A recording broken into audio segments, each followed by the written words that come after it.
എടാ നീ ആരോടും പറയത്തില്ലെങ്കിൽ ഞാൻ ലൂസിയുടെ ഒരു രഹസ്യം പറയാം. ഇല്ലടി പറയത്തില്ല, നീ പറ. പക്ഷെ വേറൊരു കാര്യമുണ്ട്, ഞാൻ ഈ പറയുന്ന രഹസ്യം നീ അറിഞ്ഞിട്ടുണ്ടെന്ന് അവൾ അറിയാൻ പാടില്ല. ഇല്ലടി, ഞാൻ അറിയാത്ത പോലെ അഭിനയിച്ചോളാം. ആ ഓക്കെ. എടാ ലൂസിയുടെ ലവ് ബ്രേക്കപ്പ് ആയിടി. ആണോടി? പിന്നെ അല്ലാതെ. എന്റെ പൊന്നോ, ഞാൻ ഇപ്പൊ ചിരിച്ചു ചാവും. എടാ ഈ കാര്യം നീ അറിഞ്ഞത് അവൾ അറിയരുത് കേട്ടോ. ഇല്ലടി, ഉറപ്പ്.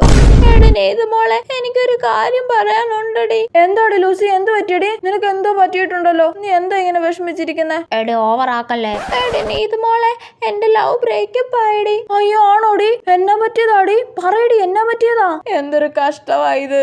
എടാ നീ കരയുന്ന കണ്ടത്തൊന്നും നിന്റെ ലവ് ബ്രേക്കപ്പ് ആയെന്ന്. എടി നീയല്ലേ പറഞ്ഞ അറിയാത്ത പോലെ അഭിനയിക്കാൻ എന്ന് പറഞ്ഞ് ഇങ്ങനെ ഓവറാക്കി ചളക്കാക്കണോ? എങ്ങനാടി നിങ്ങൾ ബ്രേക്കപ്പ് ആയേ? എന്തൊരു നല്ല കപ്പിൾസ് ആയിരുന്നു നിങ്ങൾ. നീ പറയുന്ന കേൾക്കുമ്പോ എന്നെ കളിയാക്കുന്ന പോലെ തോന്നുന്നു എനിക്ക്. നീ മുന്നേ തന്നെ ഈ ന്യൂസ് അറിഞ്ഞിട്ട് എന്നെ കളിയാക്കുവല്ലേ? ഇല്ലടി, ഞാൻ അറിഞ്ഞിട്ടില്ല. അവിടുന്ന് എന്നോട് മിണ്ടണ്ട. ഷടാ, ഇപ്പൊ സമാധാനമായില്ലേ? നിന്റെ ഓവർ ആക്ടിങ് കണ്ടപ്പോഴേ തോന്നി ഇത് ചളവാകുന്നു. സോറി.